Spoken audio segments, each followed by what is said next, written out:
우리 하나님이여, 이제 우리가 주께 감사하오니 주의 영화로운 이름을 찬양하나이다. 아멘.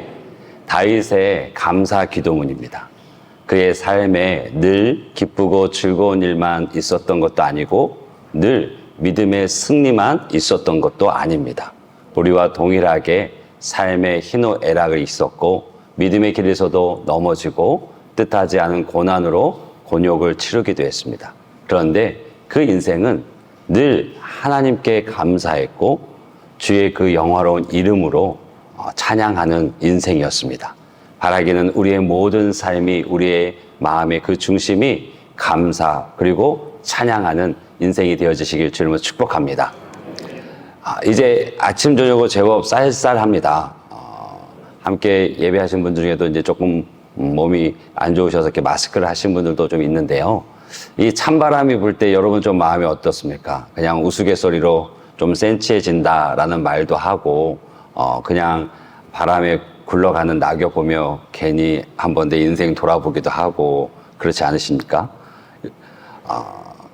저는 이 가을이 되면 이 추수의 계절이기도 하고 그런 날씨 영향을 조금 받는 것 같아요. 그렇다고 뭐 가을을 깊이 타는 사람은 아닌데 그래도 좀 이렇게 서정적이 되어지는 모습이 있는 것 같습니다. 여러분 혹시 시 좋아하세요? 저 시 좋아하게 생겼나요? 별로 이렇게 시와 그렇게 관계가 있지 않은 전데요. 우연히 진짜 한 20여 년 전, 30년 전인 것 같아요. 한 시집의 제목을 보고 제 돈을 주고 시집을 샀던 적이 있습니다. 정말 깜짝 놀랄 일인데 그 시집의 제목이 너무 마음에 들었어요. 뭐였냐면 나는 너를 사랑하고만 싶다. 그렇죠? 그 표지에는 또 그 제목 밑에 작은 글씨로 이렇게 써 있었습니다. 내 마음의 사랑을 꽃 피워 놓은 사람이 바로 그대였구나. 그냥 이 겉표지의 제목이 그리고 그 글이 괜히 제 마음을 움직여서 지갑을 열고 시집을 사게 했습니다. 이 시집의 그 시인은 용혜원 시인이신데요. 그 후에 이제 가끔 그분의 시집을 사서 읽곤 하는데 특히 이 가을이 되면 이 책장에 꽂혀놓은 그 시집이 괜히 눈이 가고 이렇게 한번 후루 보기도 하고 또 마음에 드는 걸 한 거 있긴 하는데 이번에는 그 시는 아닌데 그 시집의 마지막에 가을에 더 시를 쓰고 싶다는 그 시인의 마음을 적어놓은 글이 있는데 그 말이 또 제게 와 닿더라고요. 그래서 그 중에 일부만 좀 읽어드리면 내용이 이렇습니다. 가을엔 모두 다 시인이 된다. 가을이 시를 쓰게 만든다. 고독이 자리를 잡고 마음을 움직인다. 나뭇잎들이 낙엽이 되어가듯이 시인의 마음은 시로 물들게 된다. 인생을 생각하고 삶에 대해서 질문을 던지고 싶어진다. 왜 사느냐? 어디로 가느냐? 우리는 무엇이냐? 수 없는 질문들이 사람과 사람 사이를 오고 간다. 가을은 사랑하게 만든다.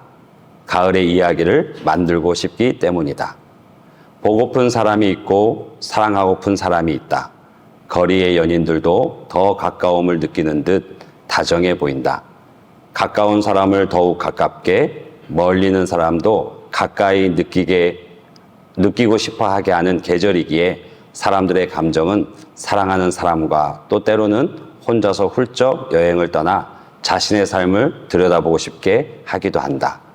한편의 시에 삶을 노래하고 싶다. 단 한 번뿐인 삶, 쏜살같이 지나가는 시간들이 아쉽기 때문에 삶을 표현하고만 싶어진다.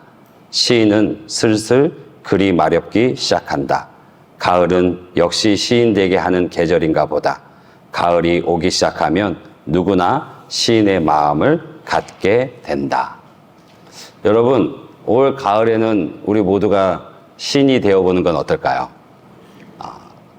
이 시인의 마음처럼 한번 우리의 마음을 한번 써보는 것도 좋은 모습인 것 같습니다. 이 용혜원 시인의 시집에는 특별히 사랑에 관한 시가 많이 있습니다.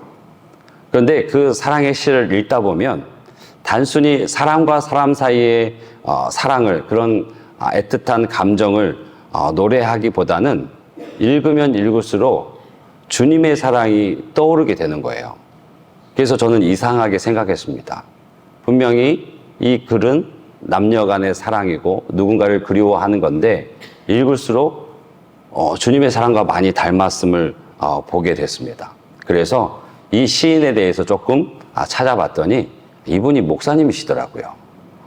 그리고 성결대학교 신학과를 나오셨더라고요. 같은 성결교여서 더 좋은가 봐요. 근데 이분이요, 고등학교 2학년 때 하나님을 만났습니다. 고등학교 2학년 때 정말 우울한 인생이었고 열등생이었어요. 그래서 학교를 그만두고 싶은 마음이 있었고 또 그런 고민 때문에 거리를 배회하던 중에 노방전도하는 사람의 전도지를 얻게 됩니다. 그냥 준 것을 받게 되어졌는데 그 전도지에 요한복음 3장 16절이 써 있었던 거예요. 하나님이 세상을 이처럼 사랑하사 독생자를 주셨으니 이는 그를 믿는 자마다 멸망치 않고 영생을 얻게 하려 하심이라. 그 성경 구절 한 구절을 읽는데 그분의 표현에 의하면 그 말씀이 가슴속에 훅 들어와서 박혔다는 거예요. 그래서 교회에 대한 생각을 하게 되어졌고 교회를 직접 찾아가게 됩니다. 또 교회 갔더니 우리가 새가족분들을 환영하듯이 그 목사님이 환영을 했던 것 같아요. 저기 멋있는 청년이 교회에 새로 나왔다고. 그러면서 온 성도들이 박수를 쳐주는 거예요. 근데 이것이 또 그에게는 너무나 큰 잊지 못할 감사였고 감격이었습니다. 고등학교 2학년이 되기까지 누구의 박수도 받아보지 못했던 거예요. 그 인생에 처음 받아보는 박수였습니다. 너무 감사했고 너무 기뻤고 너무 행복했어요. 그래서 누가 권하지도 않았는데 시키지도 않았는데 새벽 기도를 나오기 시작합니다. 그때 당시는 새벽을 알리는 종소리가 있었어요. 그렇죠? 종탑에 이렇게 내리치는 종도 있었고요. 또 시골은 땅에다가 박아놓은 종도 있습니다. 그래서 줄다리기 하듯이 이렇게 울리면 이렇게 종소리가 꽤 큽니다. 땡 이렇게 합니다. 그래서 그가 누구보다 일찍 와서 새벽종을 치고요. 그 한겨울에도 먼저 성전에 와서 예배당을 청소하고 또 추운 날에는 난로를 펴놓고 그래요. 그 모습이 너무나 기특해 보이고 또 성도님들은 너무나 또 고마운 거예요. 추운 날 추위에 벌벌 떨면서 성전에 나왔는데 이미 누군가가 와서 깨끗이 정리해 놓고 난로를 켜놓아서 공기를 훈훈하게 데펴 놓고, 그러니까 너무너무 감사하고 그가 또 새로운 친구니까 더 칭찬해주고 더 고마워하는 거예요. 또 거기에 이 용혜원 시인이 너무나 큰 은혜를 또 감사를 받게 됩니다. 그리고 그가 고백하기를 그때부터 그 인생이 달라졌다고. 그 한 장의 전도지를 통해서, 그 요한복음 3장 16절을 통해서, 그리고 교회에 나가고 그 속에 오는 그런 삶의 달라짐 속에서 그는 인생의 의미를 다시 발견하게 되어지고 새로운 삶을 걸어가게 됩니다. 그리고 부모님도 전도합니다. 평생을 매일 새벽 정한수도 놓고 지극정성 빌었던 어머니가 그 아들의 변화된 모습과 전도를 통해서 다 모든 걸 청산하고 교회를 나가고 예수님을 영접하고 권사님이 되어서 하나님의 은혜를 누리다 주의 부르심을 입었다고 고백합니다. 이런 그의 인생의 스토리를 알게 되니까 더 그의 시를 이해하게 되어지고, 왜 사랑의 시를 읽는데 주님의 그 사랑이 떠오르는가 하는 그 의문에 답이 저절로 나오게 되더라고요. 그의 가슴에는 예수님의 사랑이 있었습니다. 아니, 그 사랑이 가득했습니다. 그래서 사랑에 대해서, 그리움에 대해서 글을 쓸 때마다 그 주님의 마음이, 주님의 사랑이 흠뻑 묻어 나왔던 거죠. 그런 하나님의 인생, 그런 하나님께서 사랑으로 채우시는 인생이 바로 우리의 인생인 줄로 믿습니다. 루터는요, 이런 말을 했습니다. 예수님에 대해서 누구도 듣지 못한다면 예수님이 1000번을 돌아가신다고 해도 중요하지 않다. 이게 무슨 말일까? 예수님에 대해서 아무도 듣지를 못한다면 예수님의 죽음은 어떤 영향력도 끼치지 못한다는 말입니다. 예수님이 1000번을 십자가에 달려 돌아가셔도 누구도 그 사실을 듣지 못한다면 누구에게도 중요한 사건이 될 수 없다라고 말하는 거죠. 오늘 우리가 합독하신 31절 주 예수를 믿으라 그리하면 너와 내 집이 구원을 받으리라. 아멘. 복음입니다. 생명이고요. 능력입니다. 기적입니다. 영원한 축복입니다. 그런데 누구도 그 축복을, 그 기적의 복음의 소식을 듣지 못한다면 무슨 소용이 있겠습니까? 복음은 들려질 때 복음입니다. 로마서 10장 14절 15절 보면 그런즉 그들이 믿지 아니하는 일을 어찌 부르리요? 듣지도 못한 일을 어찌 믿으리요? 전파하는 자가 없이 어찌 들으리요? 보내심을 받지 아니하였으면 어찌 전파하리요? 기록된 바 아름답도다. 좋은 소식을 전하는 자들의 발이여 함과 같으니라. 구원의 5스텝을 말씀하고 있어요. 보내심을 받은 자를 통해서 복음이 전파되어집니다. 전파된 복음을 듣게 되어지고 들음으로 말미암아 믿음이 생기고 그 믿음으로 주를 부르게 되니 구원이 임하게 된다는 말이죠. 복음을 전하는 자들, 그들의 발이 실로 아름답다고 주님께서 인정하시고 칭찬하십니다. 보내심을 받고 가는 자들의 발이 하나님께서 기뻐하시는 발인 줄로 믿습니다. 그런데 보내심을 받았는데 가는 자들이 없다면 이 모든 구원의 스텝은 공식으로 끝나고 맙니다. 마태복음 28장에 보면 예수님의 비유가 나옵니다. 어떤 사람에게 2 아들이 있었습니다. 그 어떤 사람이 그 큰 아들을 불러서 이렇게 얘기합니다. 오늘 포도원에 가서 네가 좀 일을 해야겠다. 그러자 큰 아들이 예, 제가 가겠습니다 라고 대답해요. 그리고 둘째 아들도 불러서 동일하게 얘기합니다. 얘야, 오늘 포도원에 가서 네가 좀 일 좀 해야겠다. 그런데 둘째 아들이 뭐라고 대답하죠? 싫습니다. 저는 가기 싫습니다. 그러고 돌아갑니다. 근데 그 예화의 끝은 아시죠? 첫째 아들은 예, 가겠습니다 라고 했지만 결국 가지 않았어요. 근데 둘째 아들은 싫습니다. 안 갑니다 라고 했지만 못내 아버지의 말씀을 거역한 것이 불편해서 마음이 편치 않아서 뉘우치게 되어지고 포도원을 향해 가고 일을 하게 됩니다. 누가 아버지의 말에 순종한 사람입니까? 당연히 둘째 아들이죠. 물론 그 대답은 불순종이었지만 결국 그는 자신의 뜻을 뉘우치고 자신의 그런 행동을 뉘우치고 아버지의 말에 순종하고 일을 하러 갔습니다. 아마 일하는 내내 그 아버지에 대한 죄송함이 있어서 더 열심히 일하지 않았을까 생각해 봅니다. 우리는, 저와 여러분은 주님께로부터 보냄을 받은, 세상을 향해 보냄을 받은 아들, 딸들인 줄로 믿습니다. 모든 그리스도인은요, 세상 속으로 보냄을 받은 전도자이고 선교사입니다. 교회가 도시에, 교회가 사람이 있는 곳에 있는 이유가 거기 있습니다.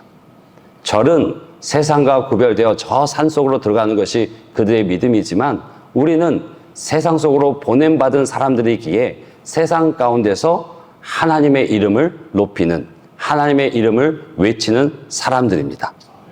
요한복음 20장 21절에 주님께서 말씀하셨습니다. 아버지께서 나를 보내신 것 같이 나도 너희를 보내노라. 하나님 아버지께서 독생자 예수 그리스도를 세상에 보내셨습니다. 그리고 부활하신 주님께서 여러분과 저를 세상 속에서 구별해 내셨고 다시 세상으로 보내셨습니다. 우리는 주님의 제자인 줄 믿습니다. 아버지가 예수님을 보내셨던 것처럼 그 예수님이, 우리를 구원하신, 우리를 사랑하신 그 예수님이 다시 우리를 세상 속에 보내십니다. 마태복음 16장 15절 보면 또 이르시되 너희는 온 천하에 다니며 만민에게 복음을 전파하라. 마태복음 28장 19절 20절은 그러므로 너희는 가서 모든 민족을 제자로 삼아 아버지와 아들과 성령의 이름으로 세례를 베풀고 내가 너에게 분부한 모든 것을 가르쳐 지키게 하라. 우리에게 주신 사명입니다. 우리를 보내신 하나님의 뜻입니다. 무엇을 위해서요? 복음을 전파하라. 주의 생명을 전하라고, 주님을 모르고 살아가는 저 인생에게 하나님의 생명을, 그들을 향해 계획되어진 그 일들을 보이라고 말씀하고 있는 것입니다. 영혼 구원을 통해서 하나님을 세우라고. 그런데 그 두 말씀마다 동사가 하나씩 있습니다. 온 천하를 다니며 너희는 가서. 보내심을 받은 이들이 가야 할 줄로 믿습니다. 보내심을 받은 이들이 온 천하를 다녀야 될 줄로 믿습니다. 오직 영혼 구원과 하나님의 나라를 위해서입니다. 그 사명이 여러분과 저에게 있는 줄로 믿습니다. 사도행전 16장에는 새 인물이 등장합니다. 예수님을 만남으로 인생의 의미도 바뀌었고요, 인생의 방향도 바뀌게 된 세 사람이 나옵니다. 바울과 전도팀이 아시아로 전도 여행을 떠나고자 계획했습니다. 그런데 하나님께서 그 방향을 바꾸셔서 유럽으로 향하게 하셨고, 그들이 도착한 첫 지역이 빌립보입니다. 그 빌립보에서 안식일을 맞은 이들이 회당을 찾았지만 회당도 없었고 기도처도 없었습니다. 찾다가 여인들이 모여 기도하는 기도 모임을 참석하게 되어지고 거기서 복음을 가르칩니다. 그때 한 여인이 복음을 듣고 예수님을 믿습니다. 그 여인이 우리가 잘 아는 루디아였습니다. 첫 번째 인물입니다. 사도행전 16장 14절 보면 두아디라시에 있는 자색 옷감 장사로서 하나님을 섬기는 루디아라 하는 한 여자가 말을 듣고 있을 때 주께서 그 마음을 열어 바울의 말을 따르게 하신지라. 바울과 전도팀을 통해서 복음을 듣고 마음이 열려서 구원을 받았습니다. 루디아는 설교를 통해서 성경 공부를 참여하는 중에 인격적으로 주님을 만나게 된 것입니다. 예수님을 나의 구원자, 내 인생의 주인으로 영접하게 된 것입니다. 예수님은 루디아는 그 예수를 만난 기쁨이 너무 크고 또 그 은혜가 너무 깊어서 바울과 전도팀을 강권해서 자신의 집으로 초대하고 머물게 합니다. 지극정성으로 환대하고 바울과 전도팀에게 계속해서 하나님의 말씀을 듣기를 원하고, 하나님에 대해서 알기를 원하고, 예수님에 대해서 알기를 원하고, 성령님에 대해서 알기를 원합니다. 그 결과 루디아 그 자신뿐 아니라 온 가족이 예수님을 믿고 영접하고 세례를 받는 은혜가 임합니다. 루디아 그 한 사람, 그리고 그녀의 한 가정을 통해서 교회가 유럽의 그 전도에 그 첫 교회가 세워지고 유럽 전 지역에 하나님의 나라가 임하는데 매우 중요한 역할을 감당하는 빌립보 교회가 세워집니다. 그녀는요, 인생의 가장 중요한 것이 무엇인가를 듣게 되었고 그것을 붙잡았습니다. 복음이 그녀의 인생을 송두리째 바꾸어 놓았습니다. 들음을 통해서 믿음이 생기고 믿음을 통해 주를 부르는 역사가 그 개인뿐 아니라 그 가족에게 일어나게 되어졌고 유럽 선교의 시초가 되어졌습니다. 바라기는 이 같은 은혜가 우리 모두 가운데 있기를 주님으로 축복합니다. 또 바울과 전도팀은 계속 그 루디아 집에 머물면서 빌립보 지역을 두루 다니면서 복음을 전파했습니다. 그러던 중에 점치는 귀신에게 사로잡힌 한 여종이 따라다니면서 바울과 전도팀을 힘들게 합니다. 그가 두 번째 인물입니다. 이 인물은요, 매우 불행한 상황 가운데 놓인 여인이었습니다. 주인이라는 사람들이 그 여인이 귀신 들린 것을 이용해서 사람들의 미래를 점쳐주고 그 복채를 다 가로채고 있었습니다. 근데 그 주인이 한 사람이 아니고 복수로 표현하고 있습니다. 여러 사람들에게 그렇게 어려움을 당하고 있었던 거죠. 여러 명의 주인에게 착취를 당하는 인생이 그 귀신 들린 여인의 모습이었습니다. 여러분, 영적으로는 귀신의 종이고 육적으로는 여러 주인에게 착취를 당하는 그 가련한 여인.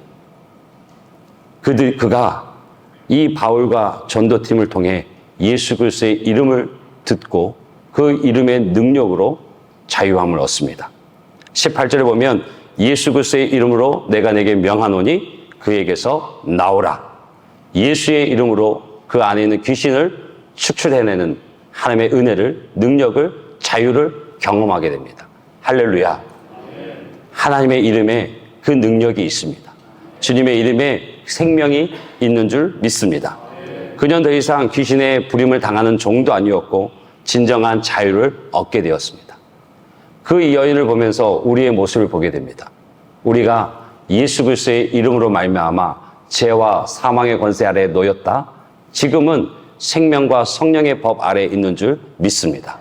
예전에는 세상의 가치관에 따라 세상이 원하는 그 인생을 살려가려고 몸부림치고 끌려다니는 인생이었지만 이제는 아니라 말하고 주님께서 제시하신, 주님께서 보여주신 그 믿음의 길을 걸어가는 사람인 줄로 믿습니다. 그 자유함이 우리 안에 주어졌고 그 은혜가 우리 안에 주어졌습니다. 요종은 귀신에게 자유하게 되었습니다. 그러나 여종을 통해서 이익을 취하던 그 여러 주인들은 분노하게 되어졌고 바울과 실라를 모함하고 억울한 누명을 씌우고 때리고 감옥에 가두게 되어집니다. 그런데 그렇게 매를 맞고 억울하게 매를 맞고 감옥에 갇힌 바울과 실라의 모습이 우리를 당혹스럽게 만듭니다. 한밤중에 하나님 앞에 기도하고 찬송합니다. 25절 보니 한밤중에 바울과 실라가 기도하고 하나님을 찬송하며. 여러분, 이게 가능할까요? 참 어렵습니다. 지금 유럽으로 방향을 바꾼 것도 하나님이시고 복음을 전하라 보내신 이도 하나님이시고 그 복음을 전하는 중에 귀신 들린 여인을 주의 이름으로 자유케 했는데 오히려 칭찬과 보상이 아닌 모진 매를 맞고 감옥에 갇히고 심정적으로도 억울함 속에 있는데 몸에 고통이 있습니다. 한밤중에 잠을 이루지 못할 고통이 그에게 있고 풀려지지 않는 그 상황의 고민이 그에게 있습니다. 그런데 바울과 실라가 한 일이 무엇입니까? 기도했습니다. 그리고 찬송했습니다. 그러니 26절에 이 같은 역사가 일어납니다. 한번 같이 읽을까요? 시작. 이에 갑자기 큰 지진이 나서 옥토가 움직이고 문이 곧 다 열리며 모든 삶에 매인 것이 다 벗어진지라. 아멘. 그 한밤중에 바울과 실라가 기도할 때, 찬송할 때 그 기적이 일어났습니다. 여러분, 여기서 한번 우리의 인생을 돌아봤으면 좋겠습니다. 우리가 살아가면서 인생의 한밤중을 거닐 수 있습니다. 사역의 한밤중을 경험할 수 있습니다. 우리 살아가면서 때로는 원치 않는 질병으로 인해서 내 육신이 무너졌을 때, 또 생각지 못한 경제적인 어려움으로 시달릴 때, 그리고 깨어진 관계의 고통 속에서 신음할 때가 있습니다. 사역의 현장 속에서 영적인 침체를 겪을 때도 있습니다. 왜 이런 일이 내게 이루어졌는지, 이것이 언제 끝날지, 그리고 어떤 방법이 있는지조차 알 수 없는 그런 한밤중, 아무것도 보이지 않고 아무것도 풀려지지 않는 그 한밤중에 놓일 때가 있습니다. 그때 우리는 바울과 실라와 같이 기도해야 될 줄로 믿습니다. 바울과 실라와 같이 주를 찬송해야 될 줄로 믿습니다. 그 믿음은요, 상황보다 더 큰 믿음으로 주님 앞에 기도했고 주님을 찬송했습니다. 왜요? 하나님이 문제보다 더 크시기에, 내가 처한 그 어려움보다 더 크신 분이 하나님이시기에 내 상황을 거스리는 더 큰 믿음으로 바울과 실라는 주님을 찾고 기도하고 또 여전히 나와 함께 하신 그 하나님을 찬송하며 선포했습니다. 그 소리를요, 제수들이 들었어요. 그 소리를, 그 기도와 그 찬송 소리를 하나님이 들으셨습니다. 그래서 26절에 이 이해는 무엇입니까? 앞의 일이 지금 26절의 결과를 가져온 원인이고 이유라고 설명하고 있는 거죠. 바울과 실라가 이해되지 않는 그 상황 속에서 고통이 여전히 극심한 그 속에서 인생의 한밤중에 하나님께 기도하고 찬송하니 이에 하나님께서 큰 지진을 일으키시고 옥문을 여시는 거죠. 메인 것을 풀어주시는 거죠. 이 같은 은혜가 우리 가운데 있는 줄 믿습니다. 우리가 어떤 인생의 길 가운데 도저히 언제 끝날지, 어떤 연유로 이것이 왔는지, 어떻게 해결돼야 할지 모르는 그 인생의 깊은 밤에 있을 때에 우리가 할 일은 하나님을 믿고 부르짖는 것입니다. 그리고 그분을 찬송하시는 것입니다. 왜? 여기까지 인도하신 이가 하나님이시고 그 하나님이 나를 버리지 않고 여전히 함께 하시기에 문제보다 큰 하나님께서 내 모든 문제를 넘어 역사하실 것을 믿고 기도하고 찬송하는 것입니다. 그럴 때 이에 하나님께서 그 기적의 손길을 베푸시고 은혜를 베푸셔서 옥문을 여시고 닫힌 문을 여시고 메인 것을 풀어주시는 은혜가 있을 줄로 믿습니다. 그 믿음으로 살아가는 이들이 바로 여러분과 저입니다. 여러분, 밤이 깊을수록 새벽이 가깝습니다. 믿음으로 견뎌내고 또 믿음으로 선포하고 오직 의인은 믿음으로 말미암아 살리라는 그 고백을 이뤄가는 저와 여러분이 되시길 주님으로 축복합니다. 감옥의 간수는요, 그 상황을 보고 지휘관으로부터 상부로부터 문책을 당할까 봐 하지 말아야 될 생각을 합니다. 칼을 빼들어 자결하려고 합니다. 그때 바울이 크게 소리칩니다. 몸을 해하지 말라고. 우리가 여기 있다고. 멈추라고. 간수의 그 위급한 상황을 바울과 실라가 소리쳐서 멈추게 합니다. 간수는 이 모든 상황을 보고 또 그 외침을 듣고 멈추고 오히려 바울과 실라 앞에 두렵고 떨리는 마음으로 무릎을 꿇습니다. 그리고 묻습니다. 선생님들이여, 내가 어떻게 하여야 구원을 얻겠습니까? 이 질문이 어떤 이유로 했는지는 잘 알지 못합니다. 이 질문에는 두 가지 의미가 담겨 있습니다. 우리가 잘 알다시피 그 질문에 바울과 실라가 복음을 전하고 예수 이름을 전함을 통해서 그가 예수님을 영접하게 되어지고 그 가족이 주님을 영접하게 되어지며 세례 읽고 믿음의 사람으로 거듭나게 되어집니다. 영적인 의미인데 과연 그가 예수님을 알지 못하는 이가 그 질문을 던졌을까? 또 하나의 의미가 담겨져 있습니다. 실제적인 의미입니다. 내가 여기 있다는 말에 그는 안심하고 바울과 실라 앞에 엎드렸습니다. 왜 그가 자결을 생각했습니까? 왜 죽음을 생각했습니까? 자신이 지키고 있던 죄수들이 그 자리에 없으면 그 문책이 자신에게 오기 때문에 그 죄인들이 그 자리에 있어야만 했습니다. 그래서 그 질문 안에는 남아있기를, 해가 뜰 때까지 남아있기를, 가지 않기를 바라는 마음이 담겨져 있습니다. 모든 것이 끝이라고 생각했던 그 간수에게 우리가 여기 있다는 그 말은 복음이었습니다. 그리고 어떻게 하면 구원을 받을까라는 질문의 의미는 오히려 실제적인 그 삶의 그 죄를, 문책을 면할 그 질문을 가지고 나아갔지만 바울과 실라는 영원한 생명 대신 예수의 이름을 전합니다. 복음을 듣게 합니다. 그러자 그 복음으로 인하여 그는 하나님의 자녀 되어지고 믿음의 사람이 되어지고 실제적인 문제 안에서도 자유함을 얻게 되어집니다. 이후에 바울과 실라가 나가게 된 상황이 나옵니다. 이것이 하나님의 은혜입니다. 이것이 하나님의 능력이고 이것이 우리에게 부어지는 축복인 줄로 믿습니다. 모든 것이 끝이라고 생각했습니다.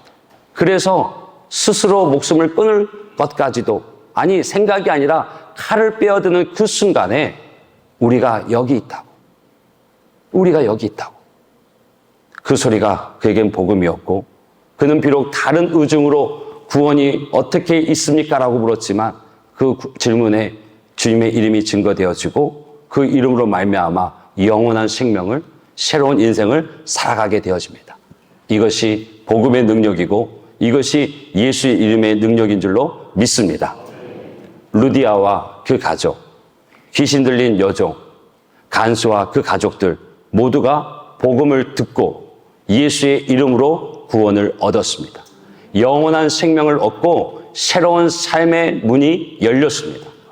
바울과 전도팀의 복음 전함을 통해서 저와 여러분이 오늘날 그 바울이 되어야 할 줄로 믿습니다. 신라가 되어야 될 줄로 믿습니다. 그 전도팀이 되어야 될 줄로 믿습니다. 여전히 우리 주위에는 주님을 알지 못하고 주님을 외면한 채 세상이 이끄는 대로 살아가는 인생들이 얼마나 많습니까? 그들의 인생의 끝이 어떻게 귀결되는지 관심조차 없고 오래 생각하지 않으려는 그들에게 주님의 이름이 필요합니다. 복음이 필요합니다. 아니, 들려져야 합니다. 바로 여러분과 저를 통해서. 오늘 2024년에 바울된 여러분을 통해서, 신라를 통해서, 전도팀을 통해서 그 일들이 이루어지길 주님으로 축복합니다. 영혼 구원하는 한 사람, 진주 갈릴교회가 되어지길 주님으로 축복합니다. 사랑하는 성도 여러분, 복음에는요, 두 종류의 복음이 있습니다. 들려주는 복음이 있고요, 보여주는 복음이 있습니다. 이미 간수의 이야기 속에서 간수가 바울과 신라 앞에 무릎을 꿇을 수 있었던 것은 찬송 소리도 아니었고 기도 소리도 아니었습니다. 내가 여기 있다. 자신의 어려움, 자신이 모든 것을 포기할 만한 그 문제 속에서 그 답을 갖고 있는 바울은요, 이해되지 않는 상황 속에서 이 지진을 통해서 이해가 되어졌고 또 하나님께서 함께 하심을 경험하게 되어졌어요. 그는 떠나도 됩니다. 그 자리를 이탈해도 됩니다. 아니, 오히려 빨리 나가는 것이 맞죠. 그런데 이 간수의 그 아픔을, 이 간수의 그 위급상한 상황을 외면하지 않았습니다. 그 자리에 남았어요. 이것은요, 다시 자유가 억압되어 줄 수 있고 자유를 빼앗길 수도 있습니다. 그런데 포기했습니다. 자신의 자유를 포기하고 그 간수의 그 안타까움을, 간수의 그 위급한 상황을 외면하지 않고 그 자리에 남습니다. 그리고 그에게 복음을 전하고 새로운 구원의 역사를 이뤄가죠. 이것이 보여주는 복음입니다. 세상은요, 그리스도인들에게, 교회 다니는 이들에게 나타나는 삶을 보기 원합니다. 희생적인 삶을 보기를 원합니다. 믿는 사람들의, 그리스도인들의 희생적인 삶을 보게 되어질 때 예수에 대한 질문을 갖게 되고요. 또 우리가 들려주는 그 복음에 관해서 관심을 갖게 됩니다. 그리스도인의 그 들려주는 복음이, 우리가 전하는 그 복음이 보여주는 복음으로 말미암아 열매를 맺게 되어집니다. 고린도전서 10장 24절 보면 누구든지 자기의 유익을 구하지 말고 남의 유익을 구하라. 또 고린도전서 10장 33절 보면 나와 같이 모든 일에 모든 사람을 기쁘게 하여 자기의 유익을 구하지 아니하고 많은 사람의 유익을 구하여 그들로 구원을 받게 하라. 오늘 우리에게 주시는 하나님의 음성인 줄로 믿습니다. 타인을 목적으로 하는 삶, 내 유익이 아닌 다른 사람의 유익을 위하여 살아가는 그 인생이 그리스도인입니다. 그리스도인은 더 이상 자기 자신이 아니라 타인을 위해서 살아가는 사람들이 그리스도인입니다. 그 방법은 섬김이고요, 희생입니다. 그런데 억지로가 아니에요. 감사함으로 섬기고요, 기쁨으로 섬기고요, 자원하여 희생합니다. 오늘 바울과 신라같이. 마태복음 20장 28절에 보면 인자가 온 것은 섬김을 받으려 함이 아니라 도리어 섬기려 하고 자기 목숨을 많은 사람의 대속물로 주려 함이니라. 주님이 이 땅에 오신 이유를, 목적을 설명하고 있어요. 내가 섬김을 받으려 함이 아니고 섬김을 보이기 위해서, 섬기기 위해서 왔다 하고, 어디까지 섬기세요? 어디까지 희생하세요? 자기 목숨을 대신 주기까지 섬기고 희생하기 위해서 내가 왔다라고 얘기해요. 우리는 그 예수님을 따르는 예수님의 제자인 줄로 믿습니다. 그러면 우리는 기꺼이 그 믿음의 길을, 그 주님께서 보여주신 길을 걸어가야 할 줄로 믿습니다. 여러분, 안도현 시인의 너에게 묻는다라는 짧은 시가 있습니다. 정말 이 3년밖에 되지 않는데 아마 읊어드리면 다 기억하실 것 같아요. 그 너에게 묻는다라는 그 시가요. 연탄재 함부로 발로 차지 마라.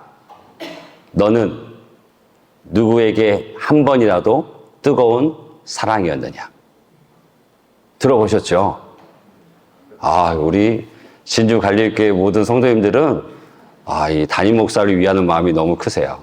다 알지만 모르는 척, 처음 듣는 척, 그런 시가 있었어요 하는 표정으로 응대해 주시는데 감사합니다. 그렇죠? 연탄재 함부로 차지 마라. 너는 누구에게 한 번이라도 뜨거운 사람이었느냐. 그 시절 연탄은 서민들에게는 없어서는 안 될 생활 필수품이죠. 한겨울 추위도 연탄으로 견뎌내고 그 연탄불에 밥도 짓고 국도 끓였습니다. 그리고 그 까만 연탄이 다 타고 나면 어떻게 되죠? 하얗게 되잖아요. 그렇죠? 그 연탄불 갈면서 콜록콜록 많이 하셨잖아요. 그렇죠? 추워 하면서. 그렇죠? 그래서 다 탄 거 이렇게 들어보면 두 개 붙어 있는데 다른 집게로 톡톡 쳐내면 밑에 거 뚝 떨어지고 다 탄 거. 위에 조금 불 남은 거. 그게 다시 불씨 삼아서 또 까만 연탄을 얹게 되어지죠. 그래서 다 탄 그 연탄, 하얀 연탄은 집 앞에 놓고 버리게 되잖아요. 그런데 눈이라도 오게 치면 어떻게 됩니까? 그 연탄도 잘게 부셔서 집 앞에 뿌리고 경사진 곳에 뿌리잖아요. 그런데 참 그리스도인의 삶과 많이 닮았다라는 생각을 하게 됩니다. 기꺼이 자신을 희생해서 누군가의 추운 겨울을 견디게 하고 또 살아가게 하고 마지막까지 잘게 부수어져서 많은 이들의 발에 밟히지만 그들의 발걸음을 지켜주는 연탄. 참 많이 닮았다는 생각을 합니다. 여러분, 우리는 누구에게 한 번이라도 뜨거운 사람이셨습니까? 함의 왕관의 보석 같으신 귀한 성도님들이 그 은혜의 삶이 되어지길 주님을 축복합니다. 섬김의 삶, 희생의 삶, 그것을 말씀하시고 보여주셨던 그 주님을 따르는 한 분 한 분, 그리고 우리 교회가 되어지길 주님을 축복합니다. 여러분 혹시 생각해 보셨습니까? 하나님이 왜 나를 구원하셨는지. 왜 나를 구원하셨을까? 오늘 1부 성가대도 2부 성가대도 동일한 질문을 했습니다. 답이 나왔어요. 나를 사랑하셔서. 나를 사랑하셔서. 맞습니다. 하나님께서요, 나를 너무도 사랑하셔서 끝까지 포기하지 않고 부르시고 그 사랑으로 붙잡히게 하셨어요. 그 구원을 이루셔서 영원한 생명을 주셨고요. 이 땅에서 새로운 삶을 열어갈 수 있도록 은혜를 베푸시고 함께 해주십니다. 그런데 거기서 멈추지 않습니다. 생명이 또 다른 생명을 낳도록, 사랑이 또 다른 사랑이 되어지도록, 나 한 존재의 삶이 또 다른 열매를 맺어가기 위해서 하나님께서 우리를 부르셨습니다. 바라기는 지금도 길 잃어버린 한 영혼을 찾기 위해 쉬지 않으시는 그 예수님의 마음이 우리 각 사람에게 부어져서 주님의 그 손과 발이 되어지는 그 주님을 따르는 제자 되어지시길 주님을 축복합니다. 그 길을 주님께서 기뻐하시고요. 이 마지막 때에 하나님의 방법, 하나님의 그 구원을 이루는 우리가 되어지길 주님을 축복합니다. 그래서 로마서 10장 13절에 누구든지 주의 이름을 부르는 자는 구원을 받으리라. 보내심을 받은 우리가 복음을 전파하기 위해 나아가는 아름다운 발 되어지시길 주님으로 축복합니다.